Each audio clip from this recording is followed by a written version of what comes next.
Hello everybody and welcome to another behind the scenes writing vlog. Yay! They're back! It's been a year and I swear I've been writing in between.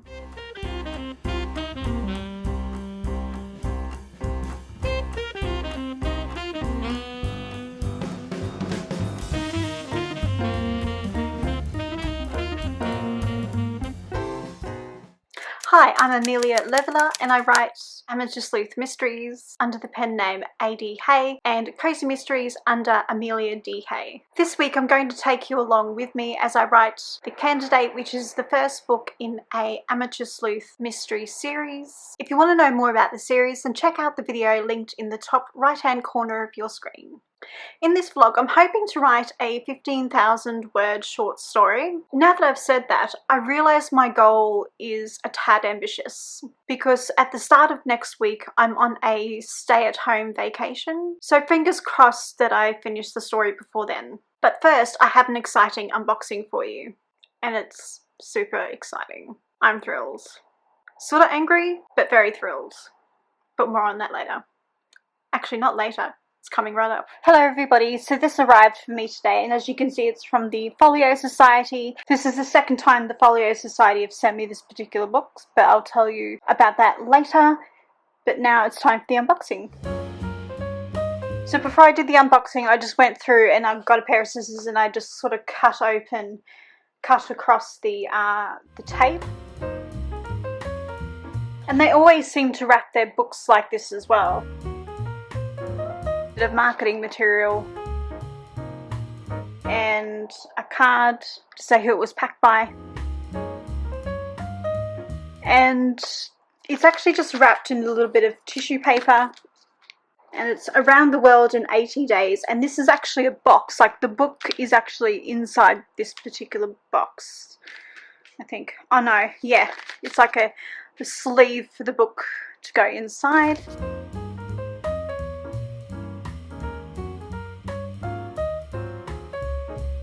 It's actually wax paper.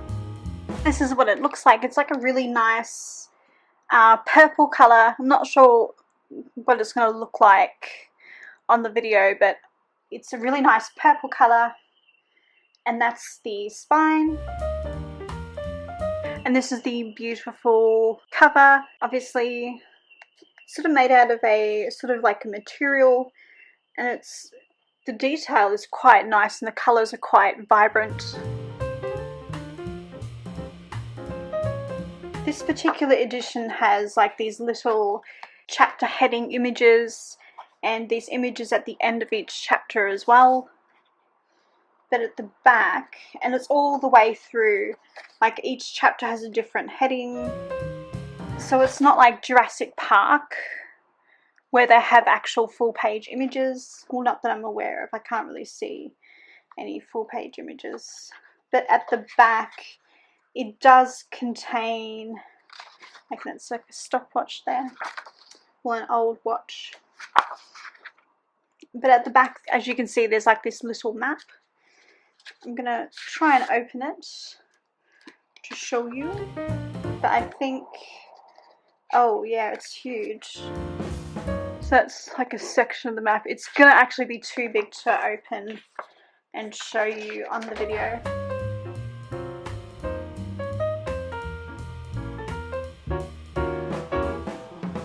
And it's just a world map and it has Australia in it. Because I think I'll have to double check the time period and actually let you know whether Australia was discovered during this time period, because sometimes people make mistakes like that, or whether on the map it should actually be called Australia.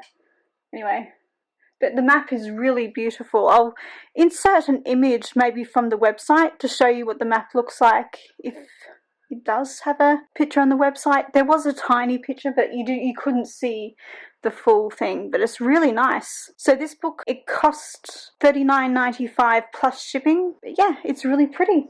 I'm quite happy. Around the World in 80 Days. It's quite nice.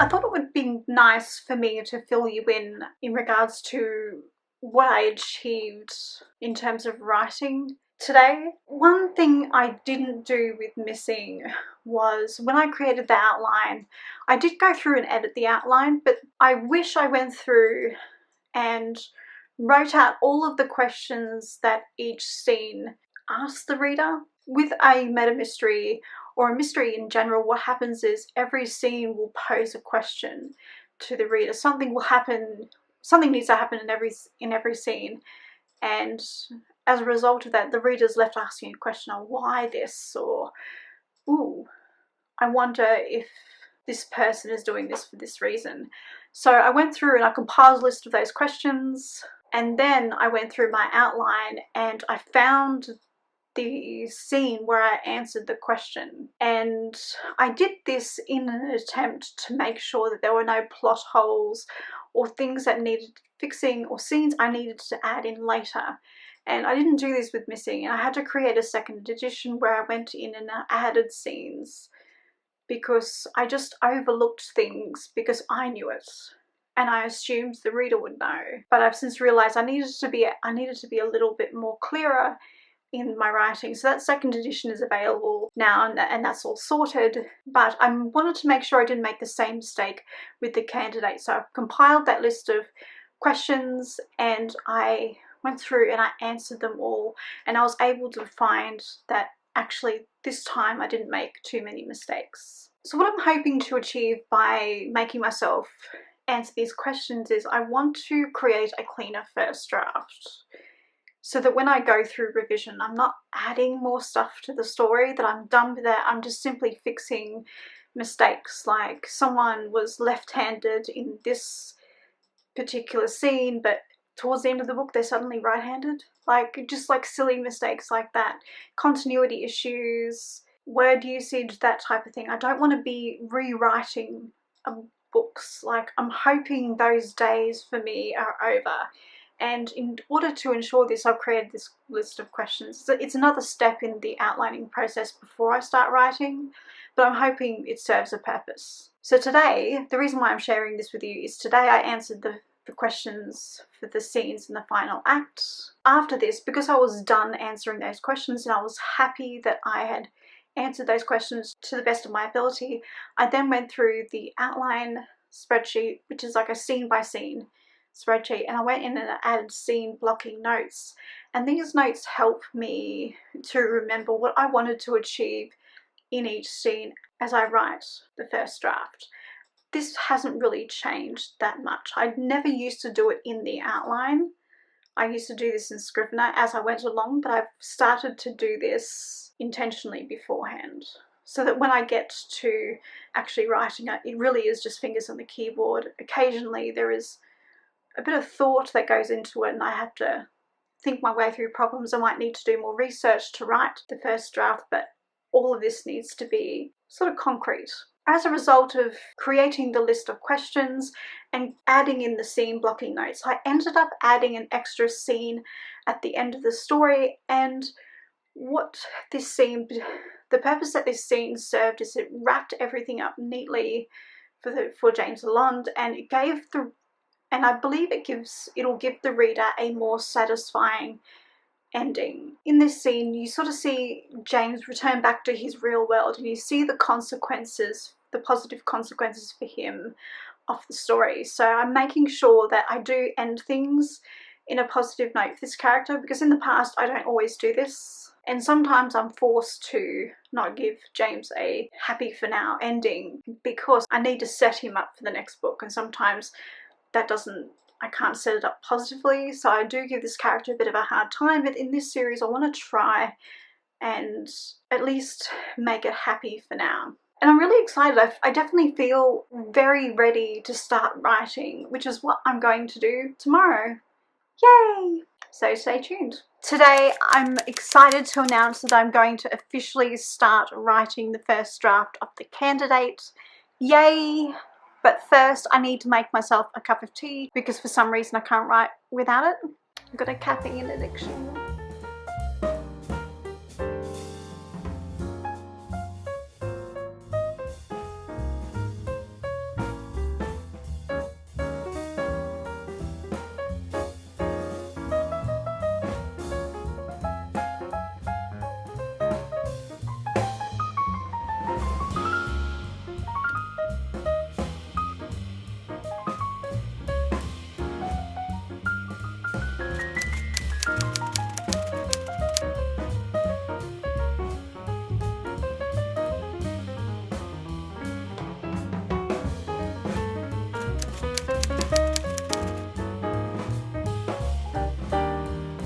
I'm going to finish the end of writing day 2 here, but there's also something I wanted to tell you that I forgot to share with you in the introduction to day 2. So last night when I turned the camera off and I saved everything and I closed everything in my computer, I realized that I'd made a huge mistake in my story with one of the characters. One of my characters was under the age of 18. She was 16.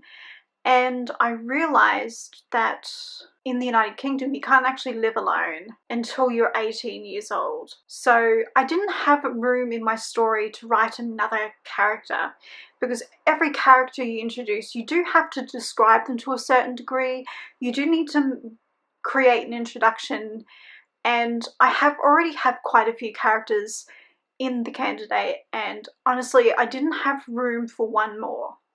One more character could mean an extra 400 words to the story, and I didn't particularly want to add another person to the story. You get it. I didn't want to give her a guardian, so I realised I'm going to have to change this character's age so she's over the age of 18 and can plausibly live alone. This meant I had to go through and make minor tweaks to the timeline of the events that happened before the story that led to the murder, which is what James is trying to solve. And that's something I needed to do before I started writing my scenes for today. While I was there, I did a little bit more research into... Oh no, this isn't too spoilery. So one of my characters asked James to do a bit of research in the opening scene of the candidate. And this particular individual, he works for the culture section of the newspaper, and he's actually the character you see in the opening scene of The Lawn. And I've forgotten his name. It's so bad. His name's Will Thatcher, I just remembered. I actually managed to write it in my notes. Well done me. So his name is Will Thatcher, and he works for the culture section. At the start of the candidate, James he's really a research assistant for the paper. He's not yet a journalist. He's finished his degrees and he's got his first job in a proper newspaper that isn't linked to any of the universities that he's studied at. So this is his first real world job, and he's been doing research for 6 months up until this point, and he's asked to research the Battle of Northampton, which actually happened on the 10th of July. I've researched this and I realised on the 10th of July they actually do a reenactment of this battle, and it's to do with the War of the Roses, and they actually do a real life reenactment of this battle on this particular day because it's the anniversary of this event. So I realised, ooh, this ties in perfectly with my story, because one of my characters in the story is really into medieval reenactment, even though it's kind of the War of the Roses and it's just before the Tudor period and it's at the start of the Tudor period. I'm still counting this as something this particular character would be interested in. Because of this particular date, I then had to go through the story and change the timeline of the story as to when it would start. So it was starting a few weeks before this event. So it gave the newspaper time to advertise the event. James had time to research it. This person was preparing, and one of the other characters was preparing to participate in the event. So it all lined up. I had to do that as well before I started writing. As I started writing the story, I realized that I'd made another mistake, and while I'm writing the candidate, I'm also revising book 2 in the James Alon series, which is called Duplicity. And in that book there is a university. It's a fictional university inspired by a few well-known colleges that exist within Oxford University. I didn't want to use a real college because I was a few of the characters in the story that are linked to the college do a few things that are somewhat dubious. So I wanted to avoid any type of lawsuits from Oxford University.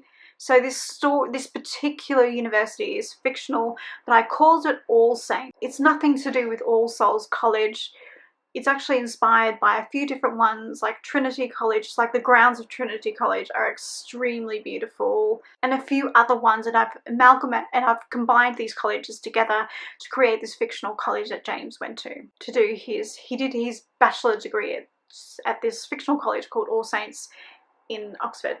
But in Northampton, I used a real life church as a location and a place where another character in my story actually work.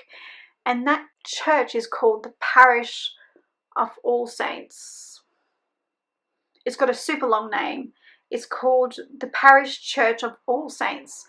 And I was like, oh, I can't use that. I need to make a few changes. So I've changed it to the Parish Church of All Souls, and I had to make this change in both Scrivener, which is the software I write my books in, and in Excel, which is where I have my spreadsheet. I really do need my scene-by-scene outline in Excel because it just helps me know where everything is, and it's just the way my mind works. And then just for the sake of clarity and to make sure that I really am grounding the story into the real world, I did go and research entry-level jobs within the field of journalism just to make sure, just to get James's official job title correct, and to make sure that this is something someone who was new to journalism would be doing in a real life newspaper. So I went through and I did that research, and after I was content, I then started writing scene 1 and 2, and all of this research I did actually helped me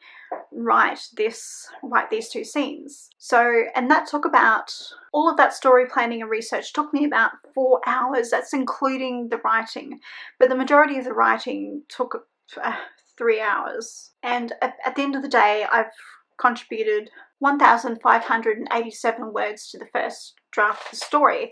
Now that I've written my first 2 scenes, I suspected that this would happen because I'm quite, I don't want to say I'm an overwriter because the words I write are necessary. It's just I underestimate the word count goal for the story when I'm creating the outline spreadsheets. The word count that I set for each scene is more of a guide. I don't stop writing at 500 words. I just write whatever amount of words I need to create the scene and fulfill its purposes, and also to make sure the story moves forward and is interesting, is suspenseful, and all of those things. I use the word count as a guide. I sort of knew this anyway, but I have a funny feeling this story is going to be much bigger than what I first thought. Like I'm calling it a short story, but technically it's a novelette. And I don't like to use the term novelette because it's really a publishing industry term. It's not something readers are familiar with. So if I call it a short story and it's a bit longer, that's a bonus. But if I can't call it a novella because it's a bit too short to be called a novella, and someone who's familiar with reading novellas will notice that. And I think that's what a lot of other writers or authors do, actually. I may not have hit 5,000 words today. I was actually hoping that I would write Act 1 today, and it just didn't happen. That was my original goal. I thought I'll write Act 1 today, Act 2 tomorrow, Act 3 the day after, and Act 4, you get it, the next day.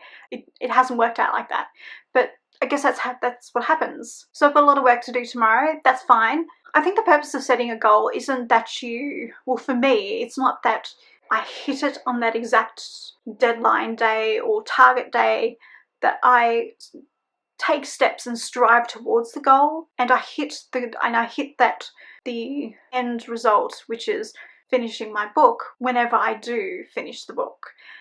I'm not going to stay up until 2 a.m. trying to finish my short story because I set myself some crazy goal. I'm going to keep writing until it's finished, which means I may have to pick up writing this after my stay-at-home vacation. And I think having a vacation is actually really important for creativity, so I don't want to burn myself out. I've been working on 2 or 3 books since the start of the year, and I do feel like I need a break, and part of that could be because of the lockdown situation, but I'll see you tomorrow and report in. It's the start of day 3, and I'm pretty certain I'm not going to finish this short story this week unless I work over the weekend. Possibly not the best news for a Thursday morning. It is what it is. Maybe I will give working over the weekend a go. I don't know, I'll have to see how I feel on Friday. But back to today. By the end of today, I want to have contributed an extra 5,000 words to the first draft of the candidates. It sounds pretty ambitious, but I do have a few hours to complete this writing, but it just depends. Like, I don't know until I go into it. Sometimes writing, for me, requires a lot of thinking, and that will slow the process down, because I need to give myself time to think, even though I've got all the scene blocking notes done and everything. I still have to think. Well, I still need thinking time. Like, I've discovered over the years that no matter how much I outline, I'm still one of those writers that needs to think. I need to imagine the scene in my head before I start writing. So much of writing for me looks like daydreaming, so I don't include that because it's just me sitting on my chair, staring at the ceiling, staring up into space, and it just looks bizarre, so I don't share that. I just share the fingers on the keyboard part because it's easier to watch and it's less frightening for viewers. But before I get writing, I need to make my cup of tea, and I'm already here. I was actually going to make a cup of tea, and I thought, ooh, I should vlog this. I should vlog an intro before I do this.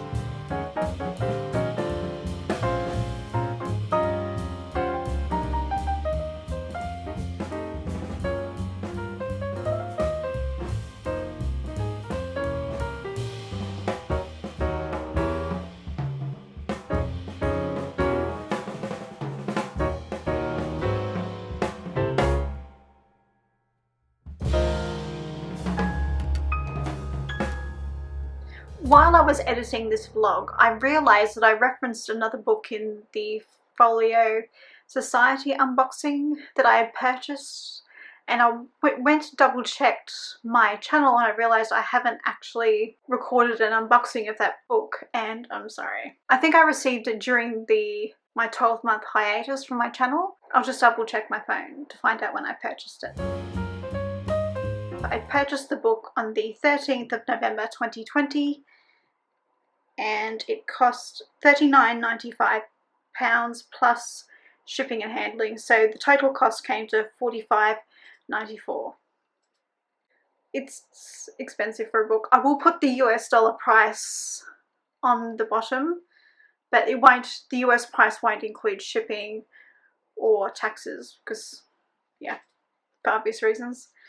But anyway, I will show you the book. I'm actually super excited to show you this because it's really beautiful and I just love it. And yeah, just in case you're wondering, there's more bookcases. So yeah, you've probably very familiar with the lounge room bookcases, but yeah, it's full-ish. So this is Jurassic Park by Michael Crichton. Did I just butcher his last name? Possibly. I'm Australian, please forgive me. We shorten everything if we can. So this is the box for it. It's like this beautiful, it sort of looks like how I'd imagine dinosaur skin would look like, where it's got that sort of reptile-y sort of feel to it. It's incredible. I can't believe they've done that with the box. And this is just the box the book comes in. Well, it's not really a box, it's like a sleeve, I think. Yeah, it's a sleeve. So this is the front. You got the dinosaur, and the dinosaur sort of goes all the way around to the back of the book. And obviously the spine, you don't get to see that little midsection of his body. You miss out. I didn't think about how I was going to do this actually. So that's what it looks like when you open it. So beautiful. And this one has full colour images throughout the book. So and you can sort of tell these are all the full colour images. So I'll show you a few. So this is where they're at the actual Jurassic Park, the theme park, and you see that little guy there. And this is like the lab where they're making the dinosaurs.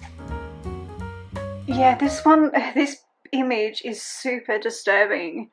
There's like a couple of baby dinosaurs or a couple of the mini, like the smaller size dinosaurs, and they're over a cradle, and if you look really closely, they're the tips of their mouths are like covered in blood. Like, it's just absolutely disturbing. And there's this one. It's really, really nice. Love it. And that's the scene. I don't know if you've seen Jurassic Park, I'm assuming you have, but this is the scene where they're hiding from, I think it's a raptor in the kitchen, and I think it either looks like a sponge or a piece of meat on the floor. You can't really tell because it's got like this green stain, this sort of green overlay on the image, so you can't really tell. But I'm assuming hopefully it's meat, non-person meat. And this is just what the chapter headings look like. There's no sort of special images like there was in Around the World in 80 Days. And there's no special map, it's just the book, the dinosaur skin sleeve, which is, I think, is super cool. I think this one you can still get it. It's I think it's still available online. I'm not sure, but I will put a message across the screen and let you know if it is still available. So that's Jurassic Park. This one actually came without any problems because I actually ordered this through Royal Mail. So 1 out of 2 books isn't bad. Sounds super dodgy, doesn't it?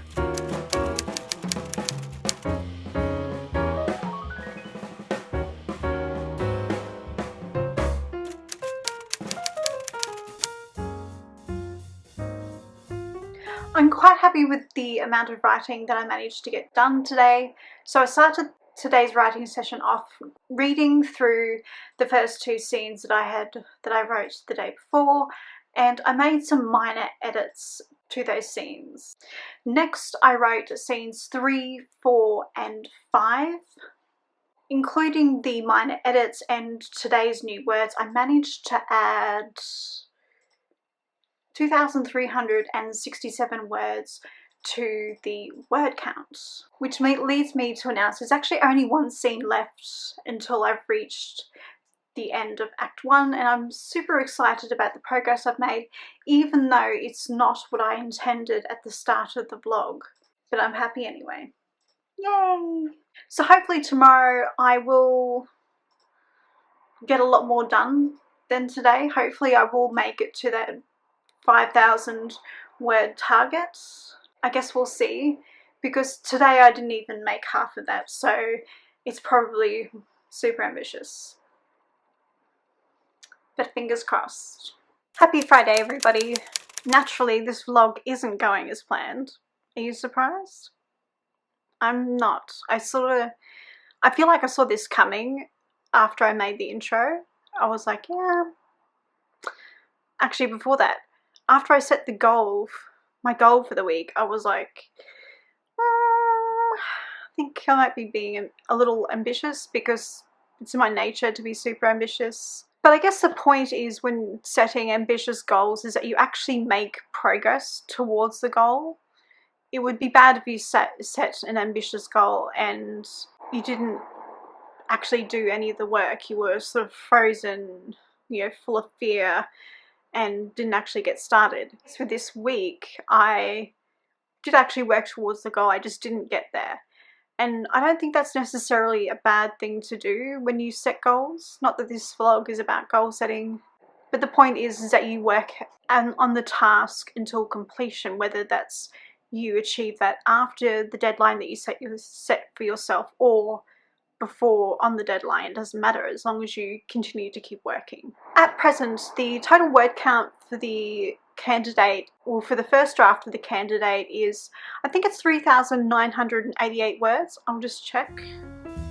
Yes, 3,988 words. Today, at the minimum, I want to focus on finishing the first act, and I only have 1 scene to write. So I feel like that's definitely an achievable goal for me today. But once again, we'll see how it goes, because I don't know, maybe when I start writing the story, or sorry, the scene, I may need to do a bit more research, and it depends on how much that research takes. With the point of me doing research as I write the first draft is when I finish the first draft, I want the revision process to be as painless as possible.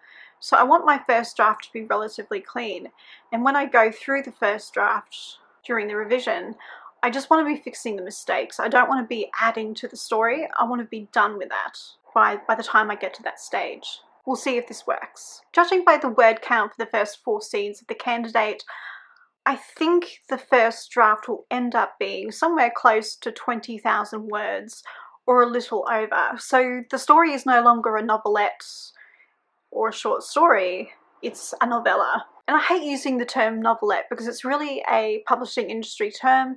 It's not something too many readers are familiar with, so I probably should just call it a short novella. And the story is definitely a great story for a novella length book, because it contains a very simple plot line. There is no sort of plot B, plot C, sort of interweaving into the story. It's a very simple story because it's a very simple mystery to solve. It's obviously a murder mystery, and that's it. There's nothing else intertwining with that to lengthen out the story. The only thing that's really lengthened out the story is the multiple scenes and the characters and what the characters do in a murder mystery. But I won't spoil it. I'll try and not spoil the book. But before I start writing, I'm going to make myself a cup of tea, and then I'm going to get straight into it. So I'll see you in the next clip.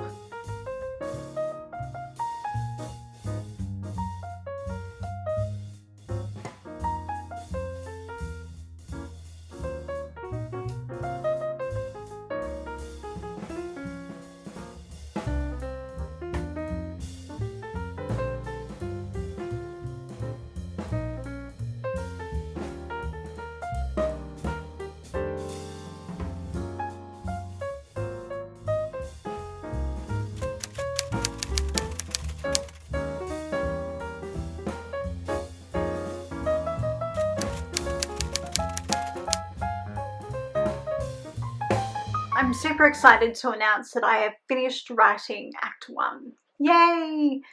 It's definitely not the goal that I set at the start of the vlog, but I'm quite happy because I've made progress, and I feel like I've written a significant amount of words, considering this is the first time in quite a while that I've written a first draft.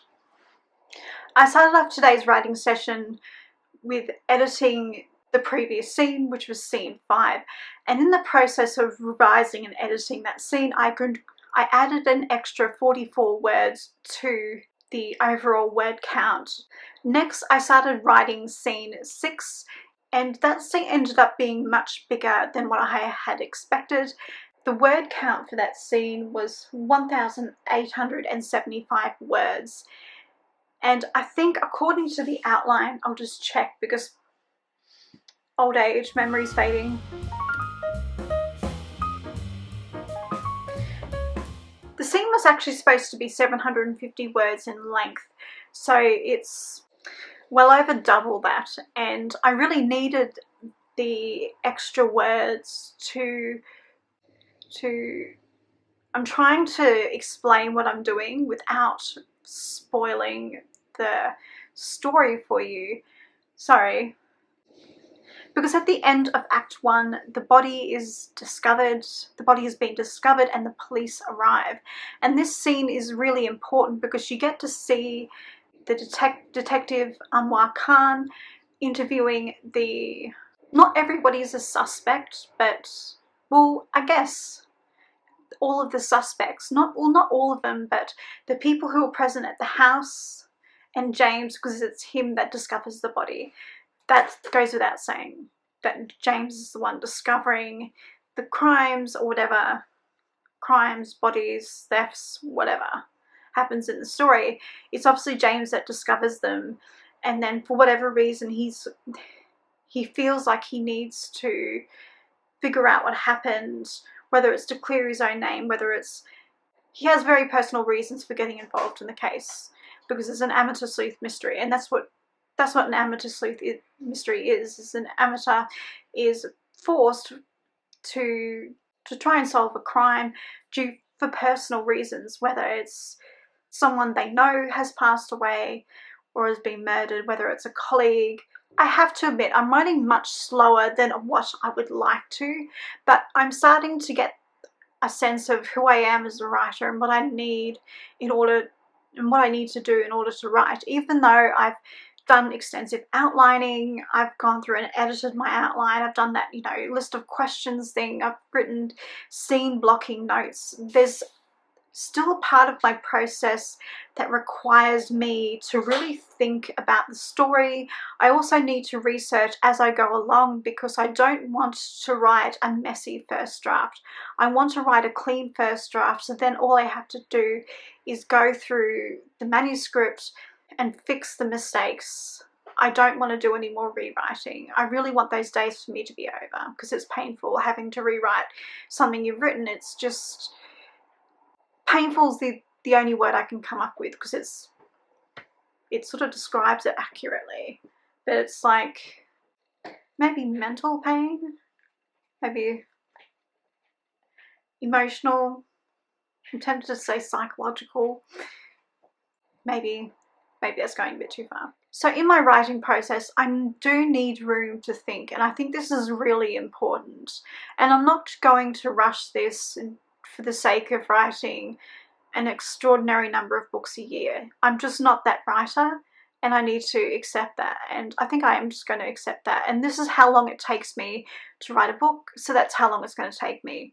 And I feel like if I rush the process and publish too soon, I think that's where I make mistakes, and I don't want to do that again. I want to learn from the mistakes I made in the past, make new ones, learn those lessons, and then move on. As I was writing today, I also decided that I'm not going to write over the weekend.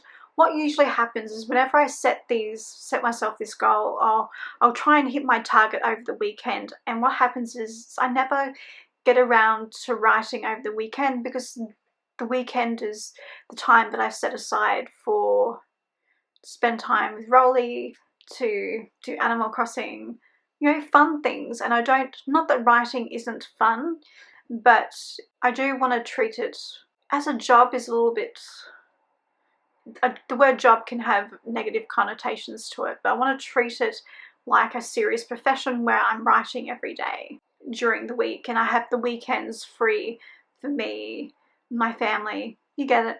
I love my weekends and I want to protect them. So now that I'm not going to write over the weekend and attempt to finish writing my short story, which is now a novella, I'm going to hold on to this vlog until after I